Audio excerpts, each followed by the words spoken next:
conférence. Donc, bienvenue encore une fois et la présentation d'aujourd'hui sera enregistrée, un petit rappel, et sera disponible en ligne sur la chaîne YouTube du CRUGM. Donc, tous les liens sont dans le chat. C'est un grand plaisir aujourd'hui pour nous de recevoir M. Chadi Rahael.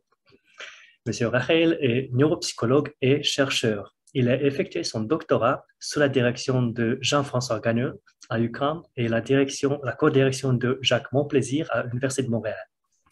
Sa thèse porte sur les changements dans le cerveau de personnes avec un trouble comportemental, un sommeil paradoxal idiopathique. À la suite, M. Rahael a complété un premier postdoctorat à l'Université de Montréal et maintenant il fait son deuxième postdoctorat à l'Université McGill avec Alain Daguerre. Les principaux objectifs de recherche de M. Rahael portent sur le sommeil, la neuroimagerie, les neurosciences computationnelles auprès de cohortes avec des troubles de sommeil. Après, c'est l'imagerie moléculaire de la plaque amyloïde associée à la maladie d'Alzheimer, les mécanismes qui mènent au développement de troubles cognitifs, notamment dans le contexte de la démence à corps de Lewy et de la maladie de Parkinson. Donc, au moins trois objectifs différents très forts. Aujourd'hui, M. Rahael nous parlera comment se développe les synucléinopathie et les résultats de ses études sur le sommeil. M. Chadi Rahael, merci beaucoup encore une fois pour accepter notre invitation et la parole est à vous. Merci beaucoup, Alexandro. Voilà, mon intérêt de recherche, c'est comment est-ce qu'on développe une démence à corps de Lewy, tout simplement. Puis je vais vous présenter une partie de mes recherches sur le domaine, seulement pour qu'on soit sur la même longueur d'onde.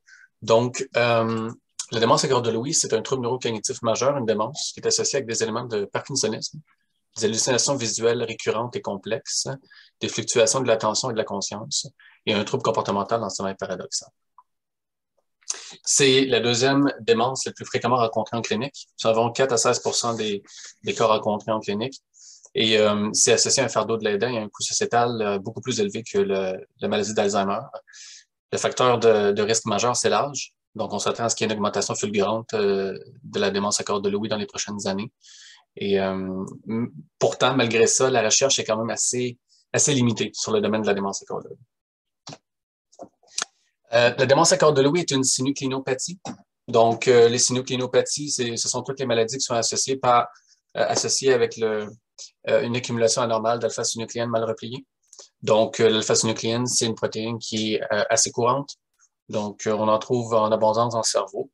Mais on sait que dans les synucléinopathies, l'alpha-synucléine va devenir mal repliée et ensuite elle va s'oligomériser et ensuite se former en fibrilles amyloïdes qui vont se constituer en corps de Lewy et en prolongement de Lewy.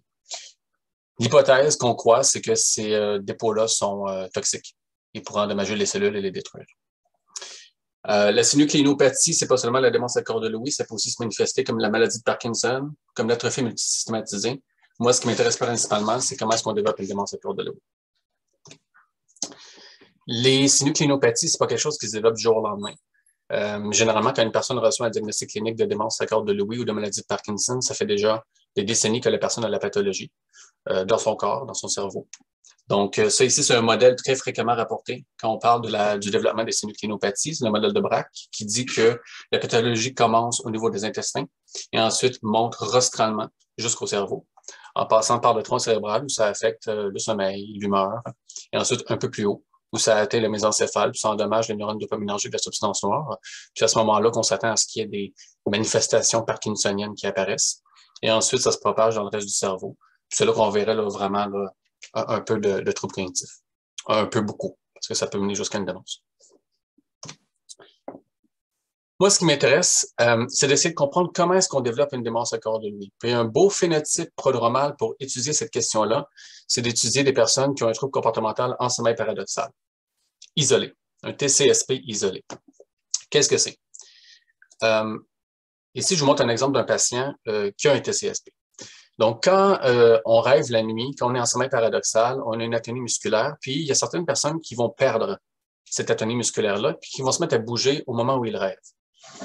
C'est anormal. Puis, ça, c'est quelque chose qui survient quand vraiment il y a une atteinte au niveau là, des noyaux du tronc cérébral. Ici, le monsieur, il rêve, il se réveille à aucun moment. Et au lieu d'être atonique, ben, il se met à agir, à donner des coups de poing dans son lit. Donc, il est en train de combattre un agresseur, là, comme là, vous voyez. En fait, sa femme était menacée par un voleur, puis là, il donnait des coups au voleur. Et par la suite, vous allez voir, il va flatter un peu le matelas, voilà, pour rassurer sa femme. Comme ça. Voilà. Donc, c'est très développé. Puis on peut imaginer un petit peu là, que le rêve est présent au moment où ça se produit. Ça, c'est un patient avec une maladie de Parkinson. Donc, aussi, ça, c'est intéressant de voir comment est-ce que les mouvements sont lisses pour une personne qui a une maladie de Parkinson. Néanmoins, donc ça, dans le contexte où une personne n'a que ça, donc pas encore de maladie de Parkinson, pas encore de démence à corps de Lewy, on sait que les personnes qui ont été CSP isolées sont à très haut risque de développer une maladie de Parkinson ou une démence à corps de Lewy. Donc, ici, vous voyez à gauche, plus on suit un patient longtemps, plus le taux de conversion est élevé.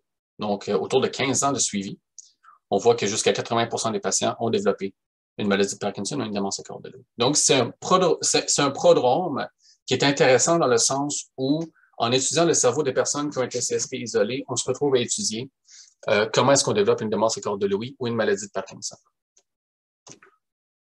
À Montréal, il existe une cohorte bien caractérisée, cliniquement bien connue, de patients avec un TCSP isolé. C'est à partir de cette cohorte-là que je travaille depuis 10 ans. Donc, tous ces patients-là ont passé une polysomnographie pour confirmer qu'ils ont un TCSP, une évaluation neurologique pour être sûr qu'il n'y a pas encore de maladie de Parkinson, une évaluation neuropsychologique pour être sûr qu'il n'y a pas encore de démence à corps de Lewy. Et 53 de ces centaines de patients-là ont aussi passé une IRM. Et moi, c'est à partir de ces données IRM-là que j'ai exploité mes premières recherches. Au moment où j'ai commencé il y a 10 ans, on ne savait pas vraiment si dans le cerveau des personnes avec un TCSP isolé, s'il y avait de l'atrophie, si le cerveau était endommagé, s'il y avait des anomalies au niveau là, structurel dans le cerveau. Puis ce qu'on a fait, on a commencé en faisant ce qui était classique à l'époque. On a publié ça dans Movement Disorders en 2015. On a fait de la VBM, puis on a vu qu'il y avait un petit peu moins de volume de matière grise dans le sillon frontal supérieur droit. Mais on a appliqué une technique qui est un peu plus développée que la VBM, là, moins limitée par la représentation basée sur le volume, en faisant de l'épaisseur corticale. Puis en faisant de l'épaisseur corticale, on voit en effet qu'il y a une zone d'amincissement beaucoup plus étendue que ce qu'on voyait en VBM. Donc, on voit qu'il y a un amincissement cortical au niveau du cortex frontal médian, mais aussi au niveau des cortex fusiforme et lingual, déjà chez des personnes avec un TCSP isolé. Donc, je rappelle, des personnes qui n'ont pas encore de maladie de Parkinson, des personnes qui n'ont pas encore de démence à corps de Lewy, il y a déjà un amincissement cortical qui est présent chez ces personnes-là. Ça ici, c'était avec une vingtaine de patients, puis on a reproduit ces résultats-là avec 53 patients dans Cerebral Cortex en 2018, où on a vu là, vraiment que l'amincissement est assez clair là, au niveau du cortex. Là, on voit que c'est le cortex frontal médian avec du singulaire des deux côtés. Donc, il y a déjà de l'atrophie dans le cortex des patients à risque de synucleinopathies.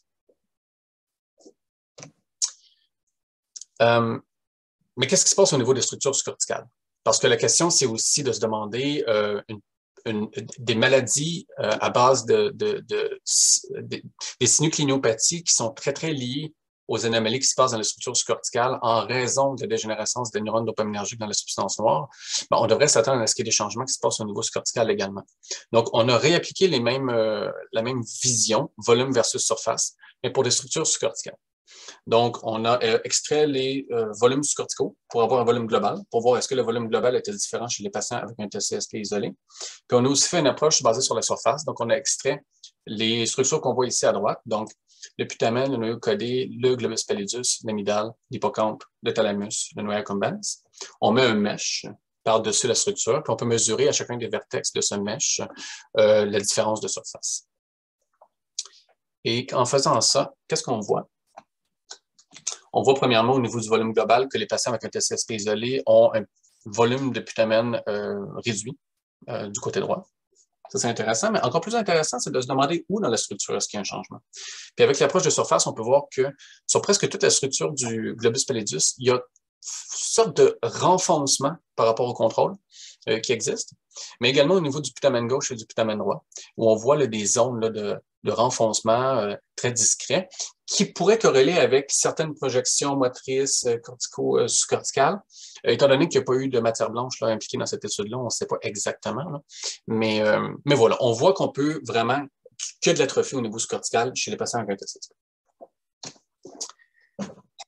Il y a déjà de l'atrophie dans le cortex et les structures sous-corticales des patients à risque de synucléinopathie. À chaque fois, je fais un peu un résumé comme ça pour que vraiment vous accompagniez là, tranquillement là, pour que ce soit un peu plus conciliant comme présentation. La question maintenant, c'est d'essayer de comprendre. Il y a de l'atrophie au niveau du cortex, au niveau des structures sous-corticales, mais la question à se poser, c'est est-ce que cette atrophie-là peut nous permettre de comprendre comment est-ce qu'on développe une démence à corps de Louis spécifiquement. Et on sait que jusqu'à 50% des patients avec un TCSP isolé vont présenter un trouble cognitif léger. Donc, un trouble cognitif léger, c'est une atteinte des fonctions cognitives dans certains domaines, mais qui n'altère pas encore le fonctionnement dans la vie quotidienne. Et ce qu'on a fait, on a repris les patients qu'on avait, mais cette fois-ci, on a regardé plus en profondeur l'évaluation neuropsychologique, puis on a fait un diagnostic de trouble cognitif léger chez ce patient-là, basé sur 3 domaines, attentionnel exécutif, mémoire et visuospatial.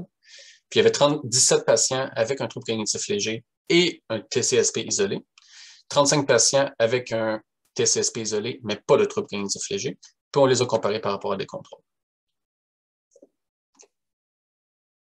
Puis ensuite, on a fait des analyses de surface. C'est pas la bonne référence, en bas, c'est Neurology. Ouais, anyways. Donc, ça ici, c'est les résultats. Donc, quand on compare les patients avec un TCSP isolé qui avaient un trouble cognitif léger par rapport aux patients avec un TCSP isolé qui n'avaient pas de trouble cognitif léger, on voit que la présence d'un trouble cognitif léger est associée avec plus d'amincissement cortical, surtout dans les régions temporales. Alors que quand on comparait des patients avec un TCSP isolé qui n'avaient pas de troubles cognitifs légers par rapport à des contrôles, il n'y avait pas vraiment d'atrophie. Donc, l'atrophie dans le TCSP isolé a l'air d'être principalement due au fait d'avoir un trouble cognitif, des troubles cognitifs qui sont importants. Puis on voit la même chose avec la surface sous-corticale. Donc, généralement, les anomalies de surface sous-corticale, on les retrouve chez les patients qui ont un TCSP isolé avec un trouble cognitif léger. On sait que ce trouble cognitif léger-là, c'est pas anodin. C'est pas juste des troubles cognitifs comme ça, puis la personne vit sa vie. Les personnes avec un TCSP isolé, qui ont aussi un trouble cognitif léger, c'est souvent eux qui vont développer une démence à corps de Lewy. Donc ici, on voit finalement que bien avant qu'une personne ait une démence à corps de Lewy, en effet, il y a vraiment une prédominance une prééminence de l'atrophie.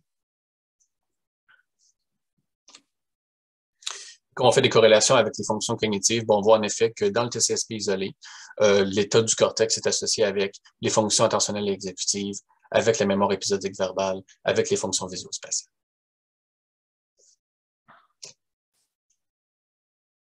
Donc, il y a déjà de l'atrophie dans le cortex et les structures sous-corticales des patients à risque de synucléinopathie, surtout chez les patients qui ont déjà certaines atteintes cognitives, les plus à risque de démence à corps de Lewy.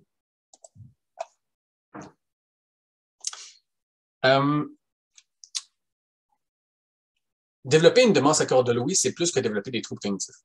Une personne qui développe une démence à corps de Lewy va développer, oui, des troubles cognitifs, oui, de la démence, mais c'est pas juste ça. C'est aussi développer des hallucinations, c'est développer des fluctuations, c'est développer du parkinsonisme, c'est développer de la constipation, des problèmes de vision des couleurs, etc. Et en s'intéressant seulement aux bases anatomiques des troubles cognitifs, on se retrouve seulement à étudier une partie de la manifestation clinique, puis pas l'intégrité de comment est-ce que l'atrophie est reliée à la complexité clinique de ces patients-là. Donc, une façon de faire ça, une façon d'essayer de comprendre quelle est l'atrophie liée avec la complexité clinique en général du développement d'une démence à corps de Lewy, on peut utiliser une technique qui s'appelle le Partial Least Squares, PLS. Avec le PLS, la logique, c'est quoi? C'est qu'on essaie de comprendre la covariance entre 2 matrices différentes. Ça peut être des matrices de modalité complètement différentes. Donc, d'un côté, on peut avoir des anomalies du cerveau. De l'autre côté, on peut avoir des variabilités, la variation clinique. Donc, dans ce cas-ci, ce qui m'intéressait, c'était de comprendre comment est-ce que tous les changements cliniques étaient associés avec les changements cérébraux. Donc, d'un côté, on aurait l'atrophie. De l'autre côté, on aurait la symptomatologie clinique des patients. Puis, on veut avoir c'est quoi les variables latentes qui maximisent la covariance entre les deux.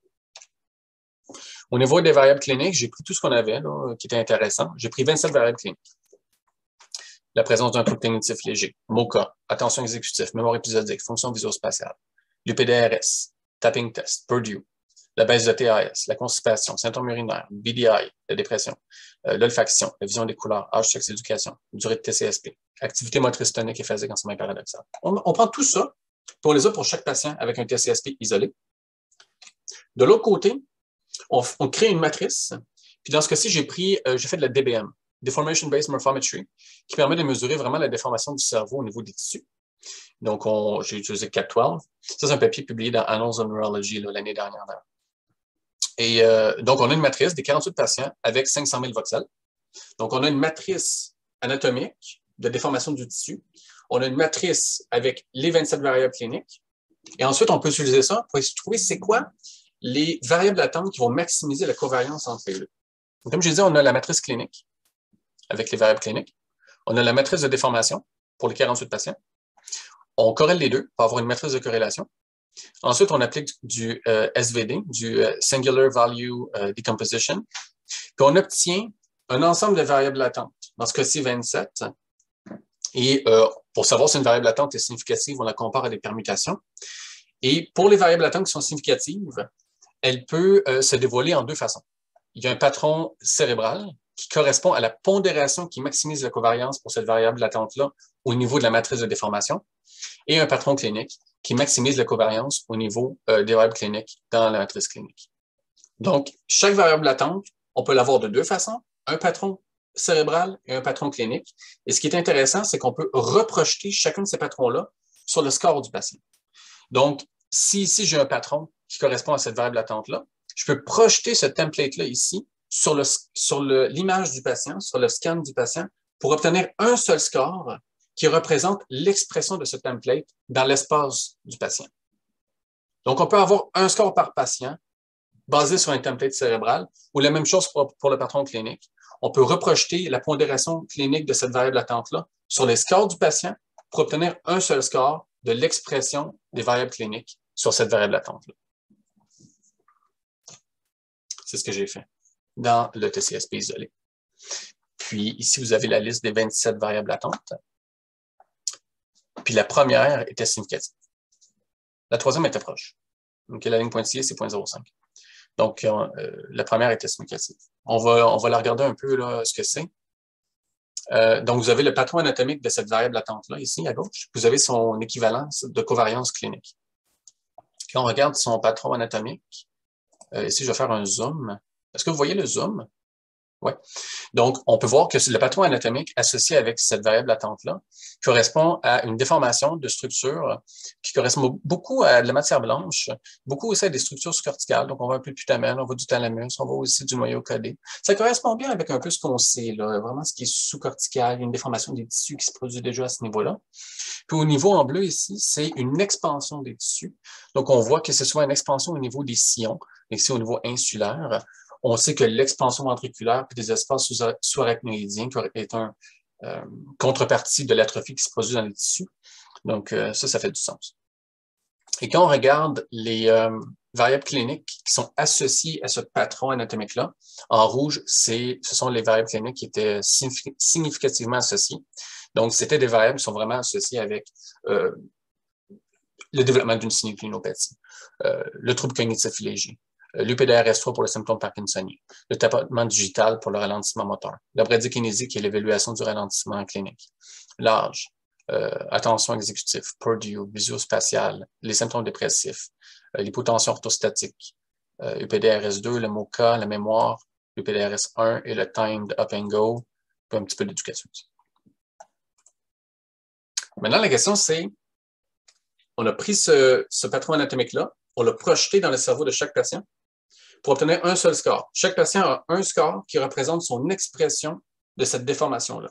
Est-ce que ce score peut nous permettre de prédire qui va développer une démence à corps de Léo? Donc, pour faire ça, on a donc dérivé les scores individuels dans le cerveau de chaque personne. Et pour avoir une bonne puissance statistique, j'ai travaillé avec Simon Lewis à l'Université de Sydney, donc en Australie, qui est un collègue avec qui je travaille beaucoup. Et ensemble, on avait 76 patients avec un TCSP isolé. 18 ont converti, 10 vers une maladie de Parkinson, 7 vers une démence à corps de Lewy, puis 1 vers une atrophie multisystématisée. Puis, on a vu que le score de déformation au niveau de base prédit la conversion vers une synucléinopathie en général, quand on corrige pour l'âge, la durée de suivi et le centre, et qu'à chaque augmentation d'un écart type dans l'expression de la signature de déformation, les risques augmentaient de 100% de développer une démence à corps de Lewy, mais non une maladie de Parkinson. Donc, en résumé, plus une personne exprimait la déformation du patron que j'ai montré tantôt, plus la personne était à risque de développer une démence à corps de Lewy, mais pas une maladie de Parkinson. Quand on a un patient avec un TCSP isolé, c'est pas toujours facile de savoir est-ce que la personne va développer éventuellement une démence à corps de Lewy ou une maladie de Parkinson. Ça, c'est un gros problème, parce que si jamais on a un traitement pour la démence à corps de Lewy, on ne saura pas vraiment à qui l'administrer. Maintenant, on a un marqueur qui permet de prédire qui va développer la démence à corps de Lewy. C'est simple à appliquer. Hein? Un template, on le met sur le cerveau, il y a un score qui sort, c'est 2 clics. Mais juste pour être certain que c'est un marqueur vraiment là, de développement de démence à corps de Lewy, avec des collègues avec qui je travaille encore beaucoup, là, Frédéric Blanc à l'Université de Strasbourg. Ce qu'on a fait, on a recruté des patients avec une démence à corps de Lewy, puis on a appliqué ce template-là dans le cerveau de ces patients-là et chez les patients avec une maladie de Parkinson. Si c'est vraiment une signature de démence à corps de Lewy, dans ce cas-là, ça devrait être plus exprimé chez les patients avec une démence à corps de Lewy par rapport à des patients avec une maladie de Parkinson. Et c'est ce qu'on voit en effet. On voit que les patients avec une démence à corps de Lewy avaient une forte expression de la signature, alors que les patients avec une maladie de Parkinson, comme ceux du PPMI ou ceux qui ont été recrutés à Montréal, c'est assez modeste. Même, c'est presque nul. Puis c'est plus modeste pour ceux qui ont aussi un TCSP. Donc, ça a bien l'air d'être une signature qui prédit la démence à corps de Lewy. Comme j'ai dit tantôt, là, quand je présentais les variables latentes, bon, il y en avait une de significative, il y avait une troisième qui était presque significative, qui ne l'était pas totalement. Si on regarde cette signature-là, ben cette variable latente-là, ça ici, c'est son patron anatomique, puis à droite, c'est son patron clinique. Puis ce qui est intéressant, c'est qu'en fait, cette variable latente-là, c'est une variable latente qui était vraiment au niveau de la déformation du tronc cérébral, au niveau des noyaux qui sont impliqués dans l'atonie musculaire en sommeil paradoxal. Et puis quand on regarde les variables cliniques associées, ben en effet, c'était l'activité tonique en sommeil paradoxal et l'activité phasique en sommeil paradoxal. Ça ne prédit pas la démence à corps de Lewy ou la maladie de Parkinson ou quoi que ce soit, mais c'est quand même intéressant de voir que cette technique-là permet quand même d'aussi identifier un patron d'explication un peu de ce qui se passe au niveau de l'atonie musculaire en sommeil paradoxal.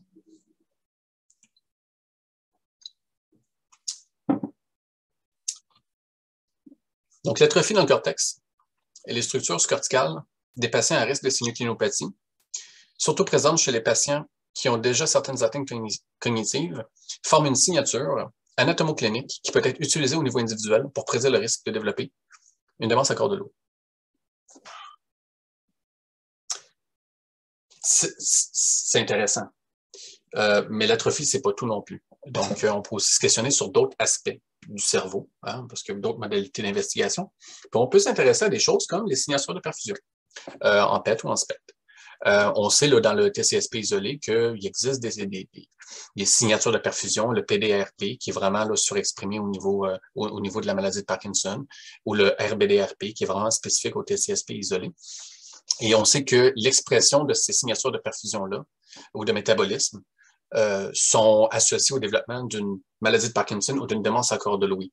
Mais jusqu'à maintenant, ça n'a jamais permis de prédire qui allait développer une démence à corps de Lewy, qui allait développer une maladie de Parkinson.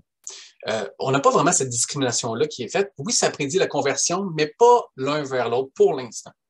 Donc, moi, je me suis demandé, est-ce que finalement, cette technique-là que j'ai appliquée pour l'IRM, on peut l'appliquer pour des images de perfusion, tout simplement? Donc, j'ai repris les mêmes 27 variables cliniques. Mais cette fois-ci, au lieu de prendre l'IRM, on a pris des scans de perfusion cérébrale, du HMPAO, SPECT. Puis, donc, on a standardisé sur la perfusion moyenne. Puis, ça crée une matrice de 52 patients par 138 000 voxels. Parce que les voxels sont plus gros sur le scan. Pour appliquer la même technique, donc ici, on a 27 variables latentes. Puis on voit qu'il y en a 2 qui sont significatives cette fois-ci par rapport à des permutations. Quand on regarde la première, les 2 prédisent la phénoconversion dans le TCSP. La première, plus le score est bas, plus les patients sont à risque de développer une maladie de Parkinson ou une démence à corps de Lewy, les 2 ensemble. Puis quand on regarde ce que c'est, on voit que ça correspond généralement, là, quand c'est en bleu, c'est une hyperperfusion. Donc, on voit là, c'est vraiment plus une hyperperfusion ici, par-ci, par-là, mais aussi au niveau sous-cortical. On sait que dans cette population-là, c'est souvent une hyperperfusion sous-corticale puis une hypoperfusion corticale. Donc, on retrouve ça ici. Là, il y a un petit peu d'hyperperfusion au niveau là, du putamen. Puis, on voit une hypoperfusion au niveau là, pariétal. Donc, probablement qu'il y a moins de perfusion au niveau du cortex, plus de perfusion au niveau sous-cortical pour avoir un score négatif. Plus le score est négatif, plus la personne est à risque de développer une sinusclinopathie manifeste. Puis quand on regarde les variables cliniques associées à ça, bon, on voit que c'est des variables cliniques qui sont associées là, à la maladie de Parkinson, à la démence à corps de Lewy, donc bradykinésie, UPDRS3, le tapotement digital, la démarche, l'âge, le PDRS2, le sexe, le MoCA, l'olfaction, la rigidité, la mémoire épisodique, constipation, time tap and go. Mais ça ne prédit pas qui va développer une démence à corps de Lewy par rapport à une maladie de Parkinson. Mais la troisième signature qu'il y avait, parce qu'il y en avait deux, là. Il y en avait une qui était significative ici, puis une troisième. La troisième, elle prédit qui va développer une démence à corps de Lewy par rapport à une maladie de Parkinson. Plus le score était élevé ici, plus les personnes étaient à risque de développer une démence à corps de Lewy. Donc, on voit que c'est des régions qui sont très intéressantes. Donc, c'est une hyperperfusion au niveau insulaire, au niveau du cortex frontal médian, et surtout un allongement qui va jusque dans les régions qui sont très cholinergiques dans le cerveau. Donc, plus cette région-là est hyperperfusée, plus les personnes étaient à risque de développer une démence à corps de Lewy. Et pour être certain de ça, on voit que le patron clinique correspond à des variables qui sont associées au développement d'une démence à corps de Lewy, donc la vision des couleurs, qui est très, très exécutif, mais aussi les atteintes visuospatiales et la présence d'un trouble cognitif léger.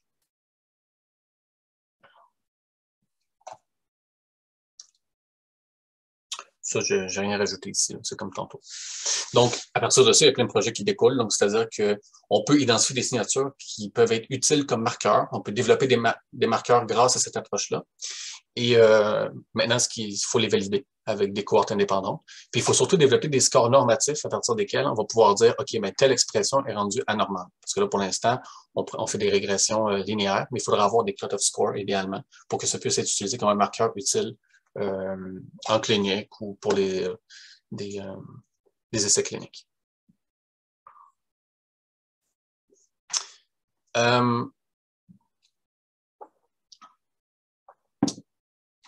Si on applique cette signature-là chez un patient, puis qu'on peut dire qu'un patient est vraiment à risque de développer une démence à corps de Lewy, puis la personne ne l'a pas encore, qu'est-ce qu'on fait? Moi, je suis clinicien de formation, je suis un clinicien, donc je vois des patients, puis je peux faire une évaluation clinique, je peux évaluer le consentement du patient aux soins, à la gestion des biens, les décisions que la personne veut prendre en considération, est-ce que jusqu'à temps que la personne, avant que la personne ait des troubles cognitifs qui vont l'empêcher de prendre ces décisions-là. Bon.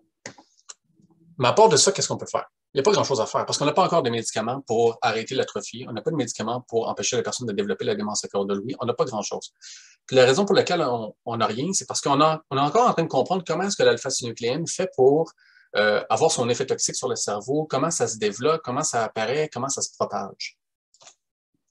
Puis il faut essayer de comprendre ça encore plus en profondeur parce que c'est bien de documenter l'atrophie, mais si on ne sait pas qu'est-ce qui cause l'atrophie, c'est quoi les mécanismes sous-jacents à l'atrophie, on n'avance pas. On fait juste trouver des biomarqueurs, puis on n'essaie pas de trouver un peu c'est quoi la mécanistique qui est sous-jacente à l'atrophie. Puis en ce moment, les deux grandes hypothèses par rapport à l'atrophie, à l'alpha-synucléine dans le cerveau, là, quand c'est pathologique, comment ça se propage, c'est, premièrement, il y a le pre-on-like spread qui dit que l'alpha-synucléine pathologique va se propager de neurone en neurone, de cellule en cellule. Donc, il y a de la pathologie dans une cellule, elle le libère ou elle le passe à la prochaine cellule. Puis ça se répand comme ça à travers le connectome, puis ça affecte le cerveau. La deuxième hypothèse, c'est l'agrégation par l'autonomie cellulaire.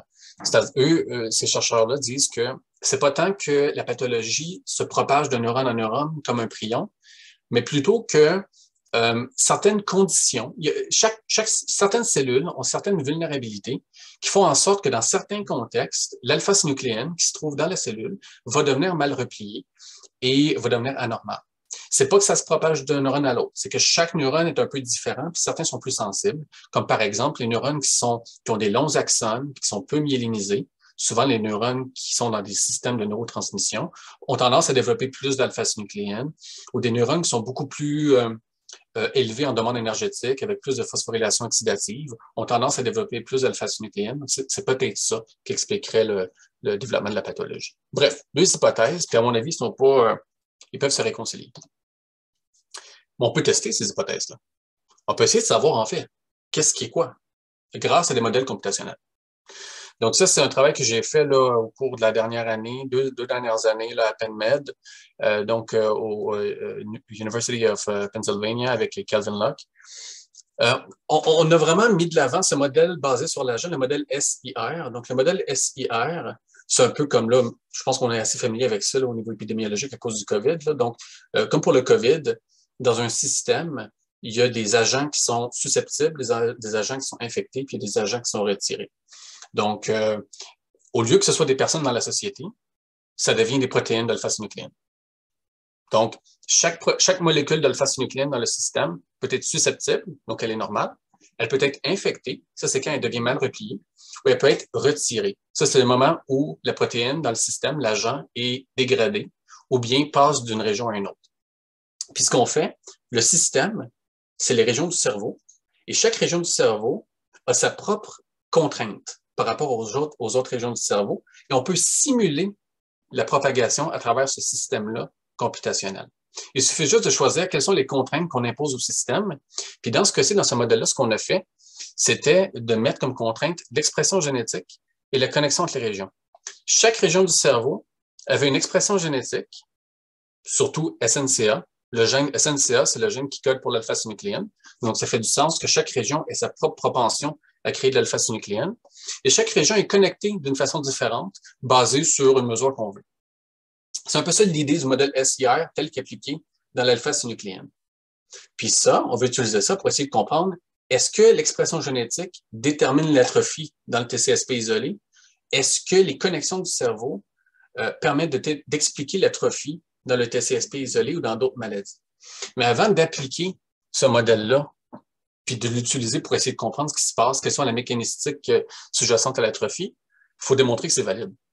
Parce que sinon, ça ne sert à rien. Puis une façon de démontrer que c'est valide, c'est de le tester chez l'animal, chez la souris, puis de voir est-ce que le modèle est capable de reproduire la véritable propagation de l'alpha-synucléine pathologique. Donc, ce qu'on a fait, on a pris 89 souris non transgéniques, 2 à 3 mois, puis on a injecté 5 microgrammes de fibrille préformée d'alpha-synucléine dans le cerveau, dans 3 cohortes. Donc, il y avait une cohorte qui a eu une injection dans le codoputamène, une autre cohorte l'a eu dans l'hippocampe, puis la troisième cohorte l'a eu dans le noyau accumbens. Puis on a suivi ces souris-là sur 24 mois. Puis ils ont été sacrifiés à 7 temps de mesure. Donc, 2 semaines après injection, 3 mois, 6 mois, 12 mois, 24 mois post-injection. Puis à chaque sacrifice, on a documenté la présence de pathologies d'alpha-synucléine dans chacune des 426 régions du cerveau de la souris. C'est un travail gigantesque. C'est gargantuesque. Puis il y a eu des assistants de recherche qui ont vraiment là, aidé à faire ça. C'est incroyable comment ces gens ont travaillé. Et donc, pour chaque région du cerveau, à chacun des temps de mesure, pour 3 cohortes différentes, on sait exactement combien il y a de pathologies en termes de prolongement de Lewy et en termes de corps de Lewy. Donc, on sait par exemple qu'ici, au niveau du codoputamène ipsilatéral, là où ça a été injecté, on voit qu'il y a une augmentation là, des corps de Lewy et de la pathologie Lewy avec le temps, alors qu'à 12 mois, par exemple, on n'en voit pas tant que ça dans le codoputamène contralatéral, etc. Donc, on a vraiment là de quoi a l'air la distribution de la pathologie à corps de Lewy quand on injecte chez la souris. Ça, d'ailleurs, c'est publié dans Brain là, depuis décembre, je pense. Donc, ce qu'on veut faire, c'est quoi? On veut que le modèle qu'on a développé reproduise ça. Donc, ça ici, c'est juste une autre représentation là, de la pathologie qui était observée là, chez la souris. Donc, on voit que ça ici, c'est pour le codoputamène, puis les ronds, c'est des régions, les 213 régions ipsilatérales. Au milieu, c'est le site d'injection. Puis les cercles, c'est la hiérarchie de connexion avec le site d'injection. Donc, on voit que plus on est proche du site d'injection, plus il y a de la pathologie qui est présente. Puis plus on s'éloigne, moins il y a de pathologie. Donc, déjà, ça donne une idée que les connexions sont importantes pour la propagation de la pathologie. Puis c'est ça qu'on veut reproduire avec le modèle. Ça, c'est pour le codoputamène. Ça, c'est pour le noyau accumbens. Ça, c'est pour l'hippocampe. Il y a moins de pathologie qu'on injecte dans l'hippocampe. Ça, c'est intéressant aussi. Et ça ici, c'est ce que le modèle a reproduit. C'est la corrélation entre le modèle et ce qui était observé sur la souris. Puis on voit que pour chacun des temps de mesure, pour chacune des cohortes, on réussit à reproduire en effet la propagation. Donc ici, c'est la pathologie qui était observée. Ici, c'est la pathologie qui était simulée. Puis la corrélation, elle est significative. Donc, on peut reproduire la distribution de la pathologie à base d'alpha-synucléine dans le cerveau des souris grâce au modèle SIR qui est basé sur l'expression génétique de SNCA et le connectome. Ça, c'était pour le codobutamine. Ça, c'est pour le accumbens. Puis ça, c'est pour le CR. Dans tous les cas, on réussit à reproduire. Donc, l'atrophie dans le cortex et les structures, je reprends ici là, pour savoir ce qu'on en est. L'atrophie dans le cortex et les structures sous-corticales des patients à risque de sinusclinopathie, surtout présentes chez les patients qui ont déjà certaines atteintes cognitives, forment une signature anatomoclinique qui peut être utilisée au niveau individuel pour prédire le risque de développer une démence à corps de Lewy. Un modèle computationnel basé sur l'agent permet de recréer la propagation de l'alpha-synucléine chez la souris et pourrait permettre de mieux comprendre la pathologie chez les patients. Puis c'est ce que j'ai voulu regarder. Donc, à Montréal, on avait juste 53 patients, c'est pas suffisant. Donc, je dirige une collaboration avec plusieurs centres qui sont spécialisés en TCSP isolés. Donc, les patients de Montréal, puis tout le reste, c'est des très bons collègues. Là. Donc, Stéphane Lehérici à l'Institut du cerveau et de la moelle épinière, Simon Lewis à University of Sydney, Per Borghammer à Aarhus, au Danemark, et le PPMI aussi. Donc, au total, on a 182 patients avec un TCSP isolé qui a été confirmé en polysomnographie. Ce n'est pas des questionnaires. Et 261 contrôles. Première chose qu'on a fait, on a calculé l'atrophie chez tout le monde. Donc, moi, ce que j'ai fait de la DBM pour avoir des cartes jacobiennes, puis ensuite des analyses de surface pour avoir une carte d'épaisseur corticale, puis une carte d'air de surface. Ensuite, on parcellise ça. Puis ensuite, on fait un W-score. Donc, on corrige l'atrophie directement pour l'âge, le sexe et le centre. Puis on obtient là, pour chacune des régions, un W-score corrigé pour l'âge, le sexe et le site, pour la déformation du tissu, pour l'épaisseur corticale et pour l'air de surface. Ce sont ces valeurs qu'on veut reproduire avec le modèle SIR. Ensuite, on a utilisé le modèle SIR pour générer une mesure d'atrophie pour chacune des régions du cerveau. Dans ce cas-ci, on a utilisé comme expression génétique le SNCA. Donc, chaque région du cerveau avait une expression génétique du gène SNCA, le gène qui code pour la synthèse de l'alpha-synucléine. Et comme gène de dégradation, on a ajouté le gène GBA. Le gène GBA, c'est le gène qui code pour la glucocérébrosidase, qui est une enzyme lysosomale là, qui serait impliquée, pas seule, là, mais dans un ensemble de protéines puis de systèmes autophagosomiques là, qui permettent de dégrader l'alpha-synucléine.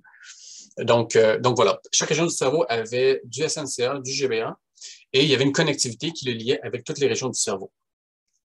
On a roulé le modèle SIR pour créer une synthèse in silico, un repliement, une propagation, puis on a simulé le développement de l'atrophie sur 10 000 temps de mesure.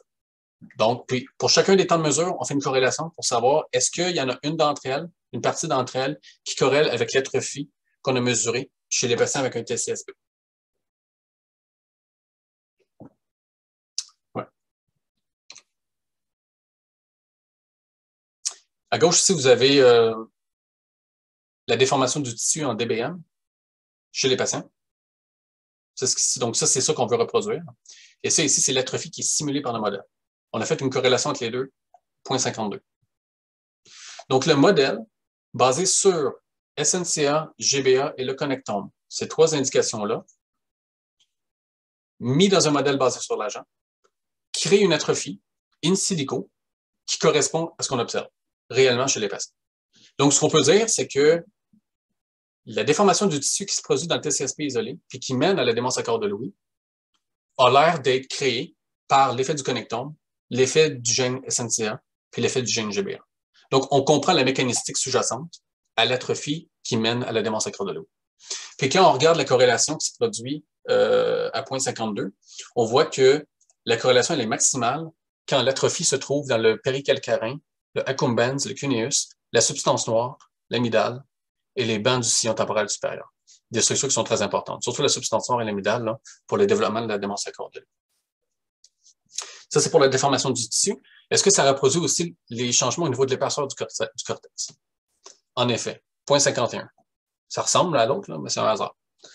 Ça ici, c'est le véritable patron d'épaisseur corticale chez les patients. Ça, c'est l'atrophie simulée par le modèle. Ça correspond à 0,51. Puis on voit que dans le maximum de la corrélation, c'est dans le pôle frontal, accumbens, l'entorhinal, l'amygdale. Donc, le modèle reproduit également l'épaisseur corticale qui change avant qu'une personne ait encore développé une démence de cœur de Lewy. Pour ce qui est de l'aire de surface corticale, ça ne reproduit pas. Puis ensuite, la question, c'est de se demander, OK,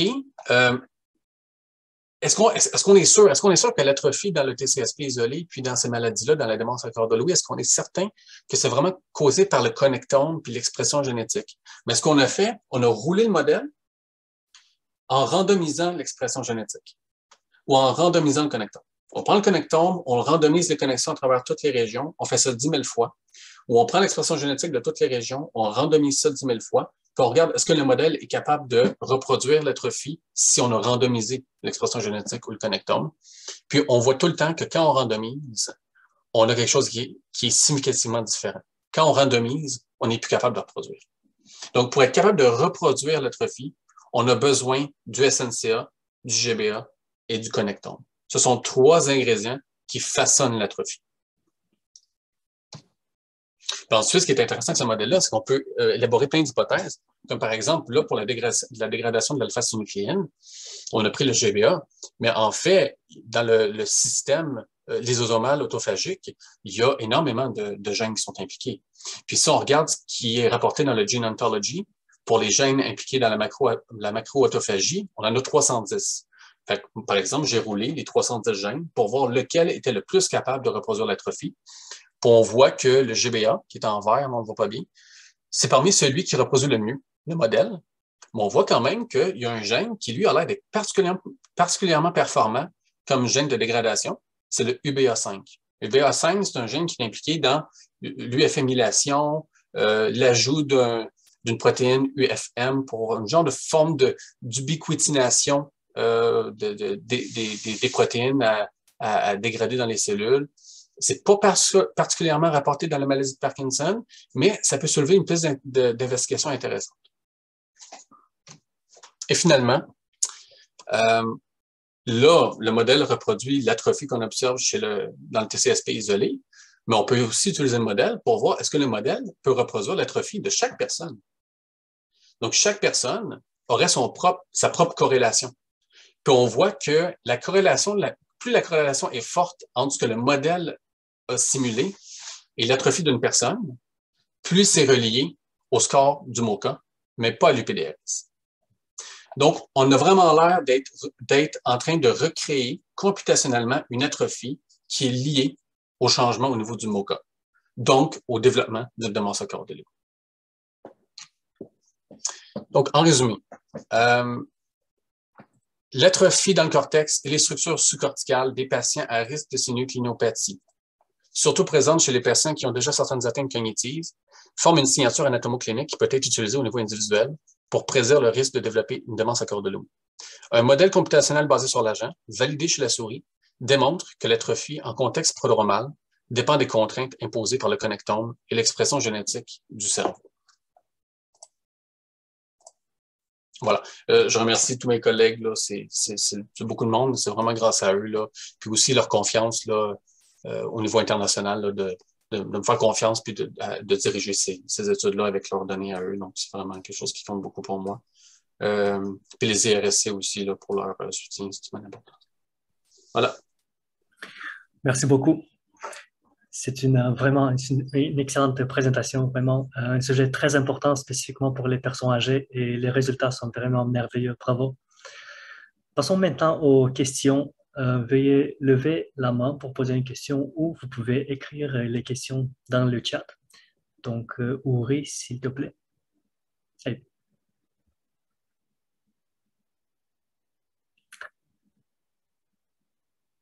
Ton micro. Oui, merci.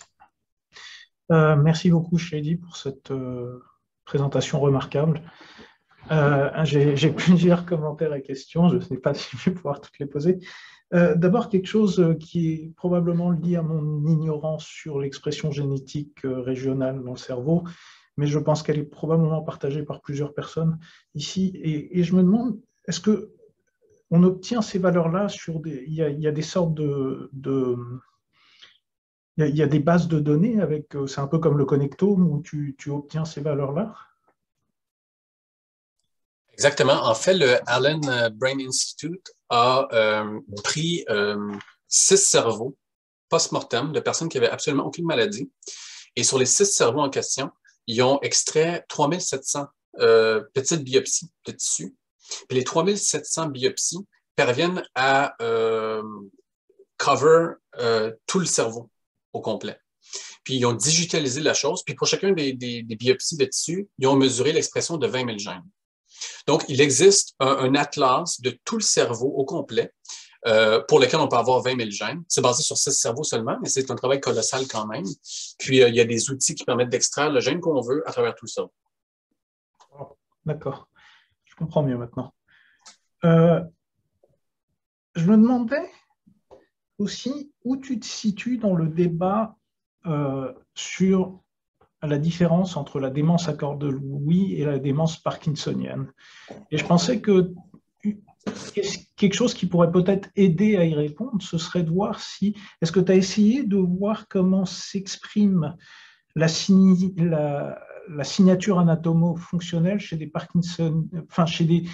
chez des personnes qu'on pourrait qualifier de parkinsoniens avec démence plus classique, dans le sens où ils auraient développé une démence plusieurs années après leurs symptômes moteurs? Un excellent commentaire. En effet, je n'ai pas accès à des patients, une IRM de patients avec une démence parkinsonienne. Ce serait extrêmement intéressant de comparer. Est-ce que la signature est autant exprimée? Moi, où je me situe dans ce débat-là, ça dépend de mon interlocuteur. Donc, j'essaie d'éviter les conflits, je suis agnostique. Mais la réalité, non. La réalité, c'est que je crois que c'est à peu près la même chose. Mais je pense que la démence à corps de Lewy a quand même l'amyloïde qui s'ajoute. Je pense qu'il y a quand même ça beaucoup. Puis moi, je trouve que la démence parkinsonienne, ce n'est pas la démence à corps de Lewy, ne serait-ce que par le fait que c'est différent de vivre une démence à corps de Lewy que de vivre une démence parkinsonienne. On n'est pas passé par les mêmes étapes. Puis quand on a une démence à corps de Lewy, on en a perdu un peu des étapes. Donc, je pense que c'est pas pareil. Moi, j'irais plus avec le fait que c'est pas pareil, mais pathologiquement même, je pense que c'est bien établi maintenant que l'amyloïde est assez établi là, dans la démence à corps de Lewy par rapport à la démence parkinsonienne. Donc, mais c'est vrai, c'est une bonne idée, c'est une très bonne idée hein, de tester avec des IRM de démence parkinsonienne. Oui. Et peut-être un dernier commentaire. Je trouve assez intéressant que les résultats que tu as trouvés entre les TCSP avec MCI par rapport au TCSP sans MCI ressemblent quelque peu aux résultats que Alexandrou et moi on avait trouvés entre des jeunes, disons des Parkinsoniens assez tôt dans la maladie, aux mêmes étapes de la maladie, entre ceux qui avaient du MCI et ceux qui n'en avaient pas.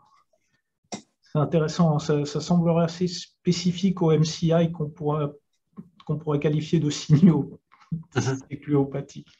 Ouais, non, mais en effet. Non, je suis d'accord avec ça, c'est vrai. Et finalement, j'ai une toute petite question technique. Justement, ça tombe bien parce que c'est lié à ça. C'est comment on calcule la surface sous-corticale?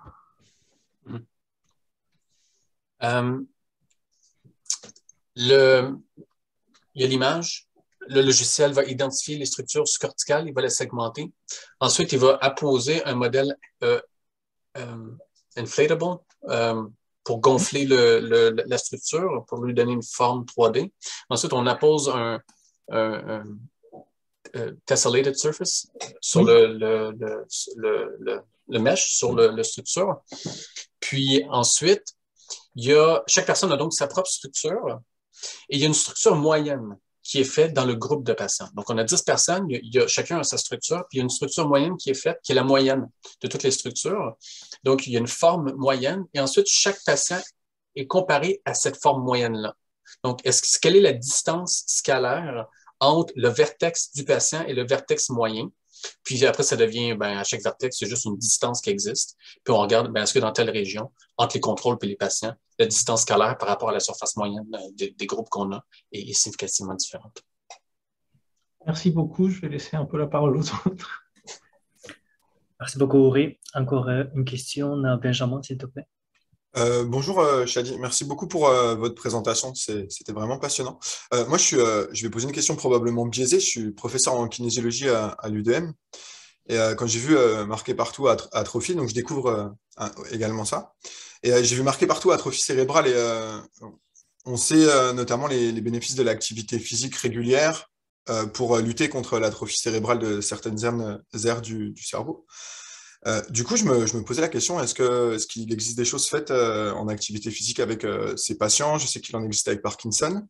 Je ne sais pas s'il en existe spécifiquement avec ces pathologies. Et si oui, est-ce que vous avez connaissance de qu'est-ce qui ressort? Quel est l'effet bénéfique de ça? Assumant qu'on est fait pour bouger et que du coup, ça a systématiquement des effets bénéfiques sur notre corps et notre cognition. C'est bon commentaire. À ma connaissance, il n'y a aucune étude faite chez les personnes avec un TCSP isolé. On sait qu'ils vont développer une maladie de Parkinson ou une démence céphalo-Lewy. À ma connaissance, on n'a jamais regardé si faire du sport de façon régulière pouvait empêcher, retarder, interférer avec ce développement-là. Ça, je ne suis pas au courant de ça. Ça pourrait être intéressant. Maintenant, à savoir, est-ce que le sport pourrait empêcher le développement d'une démence céphalo-Lewy? Je vous dirais, là, c'est un peu comme l'Alzheimer. Dans l'Alzheimer, on sait que ça retarde, mais ça n'empêche pas. Ouais, c'était exactement l'idée. C'était plus pour avoir une approche, on va dire, de prolonger l'autonomie, on va dire. Et c'est juste une petite précision par kinésiologie, j'entends au-delà du sport, c'est-à-dire prendre des marches, faire du yoga, du tai chi, des activités sociales de cuisine, des choses qui vraiment impliquent à la fois la cognition et je pense que si ça vous intéresse, on sera ravis au Crium de discuter avec vous de cela. On s'intéresse de plus en plus à l'activité physique. C'était déjà le cas avant. On continue de se développer avec différents chercheurs en kinésiologie. Donc, on sera ravis, je pense, si ça vous intéresse d'échanger là-dessus. Volontiers. Volontiers. Puis, en tout cas, j'ai vu pour la maladie de Parkinson que faire du tango, hein, ça aide pour là, c'est génial. Ouais, c'est ça, les activités très artistiques aussi, oui, ça fait du bien. Je laisse la parole aux autres. Merci beaucoup et n'hésitez pas, si vous voulez échanger activité physique, je pense que nous, on serait prêts à échanger. Merci beaucoup, Benjamin. Encore une question, donc Rebecca Wekin, s'il vous plaît. Oui, salut, merci beaucoup pour la présentation, c'était très stimulant. J'aurais une question par rapport aux partial least squares, l'analyse sur les partial least squares. Est-ce que vous avez une hypothèse de qu'est-ce qui regroupe les différentes choses qui pondèrent sur les facteurs latents? Comme, mettons, la première facteur latente, qu'est-ce qui regroupe toutes ces observations, toute cette cartographie dans le cerveau? C'est vraiment la covariance. Ce qui est bien avec le partial least squares, c'est une technique qui n'a pas peur de la multicollinéarité. Souvent, on est face à des techniques où il faut vérifier la multicollinéarité. Il ne faut pas que les variables soient trop corrélées entre elles, puis il faut faire attention, sinon ci, sinon ça, puis on panique. Avec le partial least squares, c'est une force. Puis j'aime bien ça, moi, quand les défauts deviennent des forces. Puis c'est un peu le gros avantage de cette technique-là. Ce qui fait que tous ces voxels-là ont été identifiés comme faisant partie d'un même patron. C'est parce que ces voxels-là corrèlent beaucoup entre eux. Et même chose pour les variables cliniques, corrèlent beaucoup entre eux et covarient aussi entre eux, entre les deux matrices. Donc ça permet d'avoir justement une belle identification. Je ne sais pas si ça répond à la question. Hein? Mais qu'est-ce que vous croyez est le mécanisme derrière cette covariation? Est-ce que vous avez des hypothèses? Ou est-ce que c'est juste quelque chose de statistique qui est significatif, mais vous n'avez pas d'hypothèse de qu'est-ce qui résume, qu'est-ce qui corrèle? Oui, OK. Le mécanisme derrière cela. OK. Ben, c'est certain que, bon, comme ça ici, c'est juste une corrélation, c'est une covariance. Donc, c'est sûr que comment est-ce que le trouble cognitif léger puis l'UPDRS3 exactement covarient entre eux avec le patron anatomique, je ne sais pas exactement. Là. Ça covarie, puis on met ça sur le dos de l'alpha-synucléine, on met ça sur le dos que, justement, il y a l'effet du connectome, l'effet de la génétique avec les mécanismes. Après, est-ce que c'est à cause de l'inflammation? Est-ce que c'est à cause qu'il y a la matière blanche meurt, puis ça détruit les neurones. C'est les neurones, en fait, qui meurent, puis c'est pour ça qu'on voit la déformation du tissu. Est-ce que c'est dur encore de savoir comment est-ce que tout est connecté ensemble? Ça, je pense que c'est vraiment pas évident. D'accord.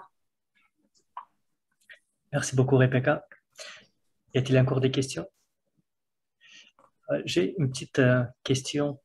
Ma compréhension, c'est que selon les résultats, c'est que le volume du putamen montre des changements de volumétrie au premier stade et lorsque la déficience cognitive légère se développe, les changements du putamen sont plus prononcés. Néanmoins, il semble que le putamen ne semble pas avoir assis une grande valeur dans la prédiction. Je me demandais comment cela pouvait-il s'expliquer. Est-ce que les changements de la structure et les valeurs prédictionnelles, probablement, est-ce qu'ils sont de valeurs différentes?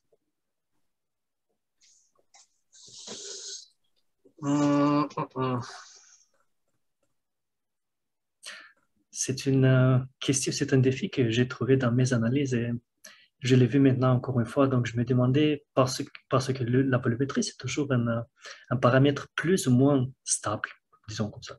Bon, il dépend de trois autres, la surface, l'épaisseur, mais l'absence de ce paramètre dans toutes les analyses, c'est intriguant. C'est vrai que, c'est-à-dire que ici, dans la signature anatomoclinique qui prédit la démence accord de Lewy, il y a quand même une déformation qui se produit au niveau du putamen. Donc, dans la signature de déformation du tissu, la déformation du putamen est impliquée. Donc, c'est quelque chose qui est présent.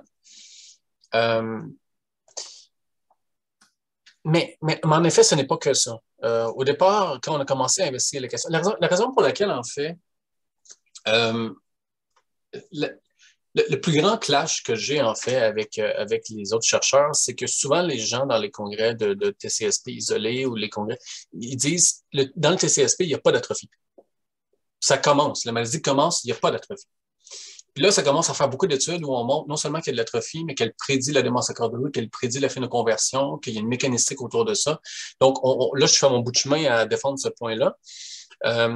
Puis, souvent, les gens partent avec l'idée que, justement, le putamen, c'est là qu'il va y avoir l'atrophie dans le TCSP au maximum. Parce qu'au maximum, ça va commencer à atteindre. Donc voilà. Je ne sais pas si ça répond à la question. Je suis en train de parler d'autre chose. D'accord. Merci beaucoup. Donc, est-ce qu'il y a encore des questions? Il semble que non. Donc, nous vous rappelons que la présentation d'aujourd'hui a été enregistrée et sera disponible en ligne sur la chaîne YouTube du CRUGEM. Les liens sont dans le chat. Merci encore une fois, Shadi, pour cette présentation magnifique. Et cela conclut notre conférence d'aujourd'hui. Nous vous remercions à toutes et à tous d'avoir assisté. Merci beaucoup. Merci beaucoup, Shadi. Bonne journée. Bonne journée.